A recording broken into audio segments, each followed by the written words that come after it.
Welcome to our channel. నేను మీ వెంకట్. కేసీఆర్ చుట్టూన్న దయాలు ఎవరు అసలు? కేసీఆర్కు కవిత స్పష్టమైన సందేశం. భారత రాష్ట్ర సమితిలో అసలు ఏం జరుగుతుంది? ఇది తెలంగాణ రాజకీయ వర్గాల్లో చాలామందికి వస్తున్న సందేహం.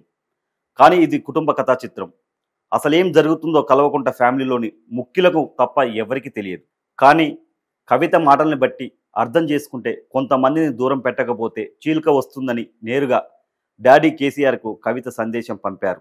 కొవ్వొట్టులు అని ఆమె తేల్చారు. ఆమె చెప్పిన కొవ్వొట్టులు, ఆ దయ్యాలు ఎవరు అసలు? బీఆర్ఎస్ అగ్రనాయకులందరికీ తెలుసు. వారిని కేసీఆర్ దూరం పెట్టకపోతే కవిత తన దారి తను చూసుకోవడం ఖాయమని తెలుస్తుంది. కవితకు రాజకీయాలు వద్దని ఒత్తిడి చేస్తున్నారు కేసీఆర్ కోటరి. ఢిల్లీ లిక్కర్ స్కామ్లో కల్వకుంట్ల కవిత అరెస్టు కావడానికి ముందు, ఆ తర్వాత కుటుంబంలో చాలా పరిణామాలు జరిగాయి. కవిత ఎప్పటికప్పుడు వెనక్కి వెళ్తున్నారు. ఎప్పుడో ఒకసారి తెర ముందుకు వస్తున్నారు. ఎంపీగా ఓడిపోయిన తర్వాత ఎమ్మెల్సీ ఇవ్వడానికి కూడా చాలా ఆలోచించారు. లిక్కర్ కేసులు అరెస్ట్ అయిన తర్వాత ఇక కవితను రాజకీయాలకు దూరంగా ఉండాలని కేసీఆర్ కోటరి ఒత్తిడి తెచ్చినట్టు తెలుస్తుంది. 6-7 నెలల పాటు ఓపిక పట్టిన ఆమె ఆ తర్వాత తాను రాజకీయాలకు దూరంగా ఉండలేనని తెరపైకి వచ్చేశారు. పార్టీ కార్యక్రమాలపై సమాచారం ఉన్నప్పటికీ జాగృతి పేరుతో రాజకీయం చేశారు. సొంత పార్టీ కాదు, పార్టీలో ప్రాధాన్యమే కీలకం.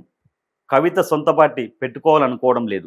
కానీ పార్టీలో ఆమె చెప్పిన కొంతమంది దయాలు తనని రాజకీయాల నుంచి దూరం చేయాలని అనుకోవడంపై మాత్రం సంతృప్తిగా లేరు. ఢిల్లీ లిక్కర్ కేసును చూపించి తనను దోషిగా తేల్చి రాజకీయాల నుంచి దూరం చేయడం సరికాదని ఆమె వాదన. సహజంగానే కవితకు ఆత్మవిశ్వాసం ఎక్కువ. బీఆర్ఎస్ పార్టీలో అత్యంత సమర్థమైన నేతల్లో కేసీఆర్ తర్వాత తానే ఉంటానని నమ్ముతారు. తనపై కావాలనే కొందరు కుట్రలు చేస్తున్నారని అనుకుంటున్నారు.